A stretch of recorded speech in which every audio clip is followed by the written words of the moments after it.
As the Bible tells us, though I speak with the tongues of men and of angels and have not charity, I become as sounding brass or a tinkling cymbal. Though I have the gift of prophecy and understand all mysteries and knowledge, though I have all faith that I could remove mountains and have not charity, I am nothing. And it shows us even more. And though I bestow all my goods to feed the poor, essentially, if we do any of these things here and have not charity, then it's nothing. Which charity, of course, means love. It says, charity suffereth long, is kind. Charity envieth not, and vaunteth not itself, is not puffed up, doth not behave itself unseemly, seeketh not her own, is not easily provoked, thinketh no evil. Which shows, of course, like the fruits of spirit in some sort of way.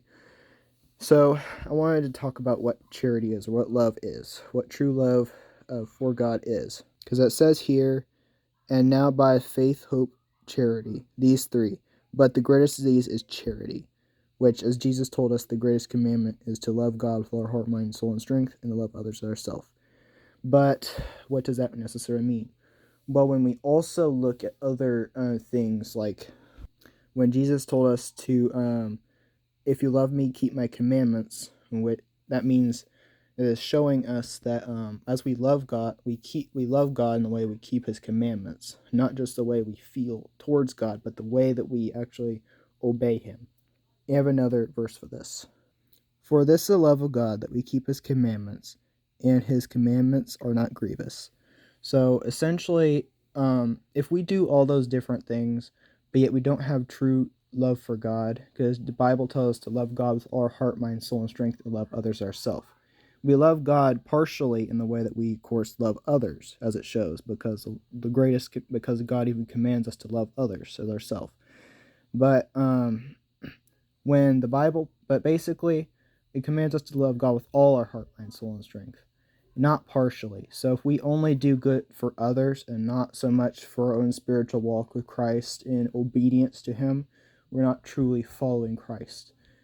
We'd be kind of like the Pharisees, who were hypocrites because they did all these different good things, but yet they didn't actually fully love God, because they didn't fully commit themselves to God, because they had covetousness in their hearts, in which we could also see in the way that they were, whenever Jesus preached about things like not loving money, they scoffed at Him.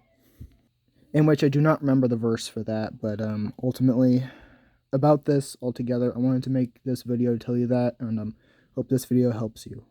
Just know, love God with all your heart, mind, soul, and strength, and to love others as yourself. The way we love others is part of the way that we love God. And to fully love God is to obey Him and to follow Him and His example through Jesus Christ, and to do, of course, good for others. But ultimately, the greatest commandment is to love God. Anyways, God bless. See you next video.